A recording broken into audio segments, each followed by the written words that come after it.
Bonjour, cette vidéo s'adresse à des élèves de seconde. Il sera question de déterminants afin de déterminer justement si les points A, B et C sont alignés.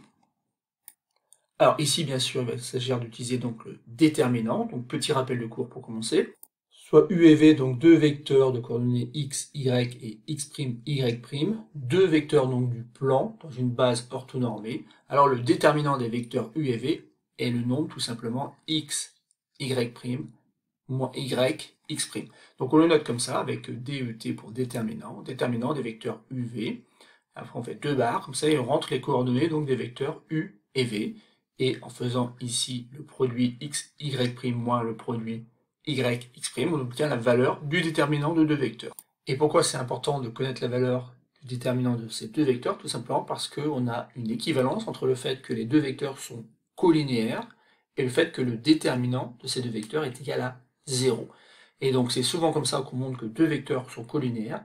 On utilise le déterminant, on le calcule, et si ça fait 0, ça veut dire que les deux vecteurs donc sont collinéaires, mais qui dit que deux vecteurs collinéaires dit aussi des droites qui sont parallèles, ou peut-être ici donc des points qui sont alignés. Maintenant je vous conseille d'appuyer sur pause, d'essayer donc de calculer les déterminants des vecteurs AB et AC, et normalement vous n'aurez aucun mal à justifier que les trois points sont alignés. Alors passons à la correction de cet exercice. Donc ici, dans un premier temps, il faut calculer les coordonnées du vecteur AB et du vecteur AC. Pour obtenir donc les coordonnées de ce vecteur AB, on peut tout simplement utiliser la propriété de cours qui nous dit que c'est xB moins xa pour l'abscisse et yb moins ya pour l'ordonnée. Alors, toujours donc l'abscisse de l'extrémité moins l'abscisse de l'origine. Et pareil, bien sûr, pour l'ordonnée. Et ce qui donne tout simplement ici, tout simplement ici 3, moins 3. Et pour l'ordonnée, on va faire donc moins 4, moins 5. Et donc finalement, le vecteur AB a pour coordonnées donc 6, moins 9. Alors ça, c'est une façon de faire. Alors moi, je propose souvent à mes élèves de le faire autrement. Pourquoi? Parce qu'en fait, ici, il est plus facile de voir qu'on est passé d'une abscisse qui est égale à moins 3 à une abscisse qui est égale à 3. Et donc, on se dit que tout ça s'est passé à l'aide d'une translation de vecteur AB. Et donc, quel est le nombre qui, ajouté à 3, va donner 3. Bon, si on est à l'aise avec les nombres, on voit assez vite que c'est tout simplement le nombre 6. Et même chose pour l'ordonnée. On était en 5 et on est arrivé en moins 4. Donc 5 plus combien donne moins 4? Et bien en fait, assez facilement, on trouve moins 9. Et donc cette méthode me paraît plus sûre pour déterminer donc les coordonnées du vecteur AB, sachant qu'on peut avoir des calculs avec la formule de cours qui donne 3 moins moins 3, et pour lesquels parfois il y a des erreurs. Et d'ailleurs pour le vecteur AC, c'est comme ça que j'ai calculé donc les coordonnées, simplement en essayant de savoir un petit peu ce qui s'est passé lorsqu'on est passé du point A au point C. On était en moins 3 pour l'abscisse, et on est arrivé donc en 5. Et qu'est-ce qu'on a ajouté à 3, moins 3 pour obtenir 5? Et bien on a ajouté 8. Et bien 8, ça correspond tout simplement donc à l'abscisse de mon vecteur AC. Même chose pour l'ordonnée. On était en 5 et on est arrivé en moins 7. Alors, qu'a-t-on ajouté à 5 pour obtenir moins 7? Et bien on a ajouté le nombre négatif qui est moins 12. Et donc, l'ordonnée du vecteur AC, c'est tout simplement moins 12.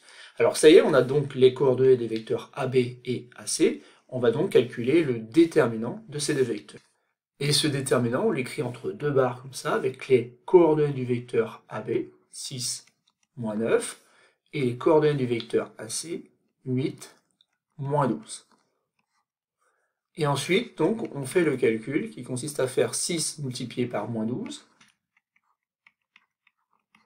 moins le produit moins 9 multiplié par 8. Bon, si on regarde bien combien ça fait, ici ça fait donc moins 72, mais attention ici, ça fait moins le résultat du produit moins 9 multiplié par 8, et donc ça fait moins multiplié par moins plus 72 qui donne 0. Donc le déterminant des vecteurs AB et AC est égal à 0. Ça veut dire que les vecteurs AB et AC sont collinéaires. Et donc si les vecteurs AB et AC sont collinéaires, sachant qu'en fait ici, à chaque fois apparaît donc le point A, ça veut dire que les droites AB et AC sont parallèles. Parallèles avec un point A en commun, elles sont donc confondues, et par conséquent, forcément, les points A, B et C appartiennent à une même droite. On dit qu'ils sont donc alignés. Et ici, sans avoir représenté donc les points A, B et C, on a réussi à démontrer que ces trois points étaient bien alignés. Donc c'est quelque chose qu'on fait de manière très classique dans les exercices, c'est-à-dire qu'on va aller chercher donc un vecteur AB et un vecteur AC, ou plutôt on va aller chercher leurs coordonnées, et on calcule leur déterminant. Le déterminant de ces deux vecteurs, s'il est nul, équivaut à dire que les vecteurs AB et AC sont collinéaires, mais avec la lettre A qui apparaît deux fois, forcément, les points A, B et C sont alignés. Donc on va faire exactement la même chose dans le petit b.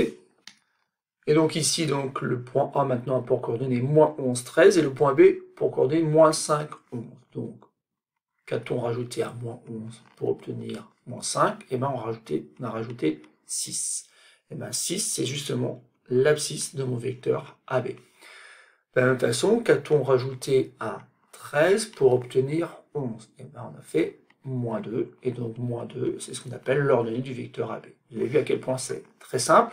Ensuite, donc, je vais choisir de calculer les coordonnées du vecteur AC, et donc de la même façon, donc, combien a-t-on à moins 11 pour obtenir moins 2? Et bien on a rajouté 9. Voilà.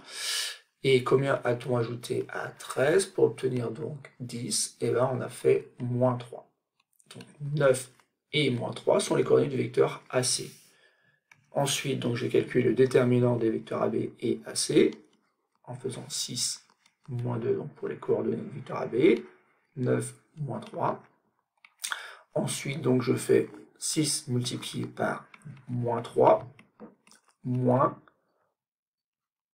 le produit moins 2 multiplié par 9. Bon, là, ça va aller assez vite aussi, puisqu'en fait, on obtient moins 18, et ici, on a moins 18, autrement dit plus 18, et ça fait encore 0. Donc on arrive exactement dans le même cas que tout à l'heure, c'est-à-dire que les vecteurs AB, AC sont donc collinéaires, et comme en fait le vecteur AB et AC sont formés à l'aide d'un même point A, ça veut dire que les droites AB et AC sont parallèles, ou encore que les droites AB et AC sont confondues. Et donc c'est fini pour cet exercice. Mais avant de terminer, donc une petite remarque, c'est tout simplement ici j'ai fait un choix purement arbitraire de prendre les vecteurs AB et AC, mais j'aurais très bien pu prendre des vecteurs AB et BC, du moment qu'en fait, dans les vecteurs apparaît à chaque fois un même point, ici le point B, j'aurais pu aussi faire AC et BC, par exemple, et montrer donc que ces couples de vecteurs étaient collinéaires. Et comment? Tout simplement en calculant le déterminant des vecteurs AB et BC, ou encore AC et BC. Et ensuite, donc, c'est terminé. Vous pouvez conclure que les points A, B et C sont bien alignés.